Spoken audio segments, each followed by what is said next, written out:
Gustong-gusto mo na bang magkaroon ng sariling bahay at lupa pero limited ang iyong budget?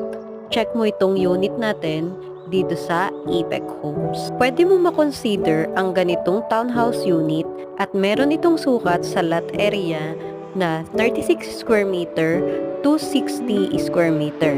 Sa floor area naman ito ay 44 square meter. At pwede na itong magkaroon ng living area, dining and kitchen area, service area, 1 toilet and bath, and provision for 2 bedrooms. O diba, panalo ito sa 5 members of the family. Ideal din ito para gawin mong investment property or rental. Pwede din naman na Airbnb. At kung usapang negosyo o renovation ng bahay, allowed ito dito sa Apex Homes. Kung location naman,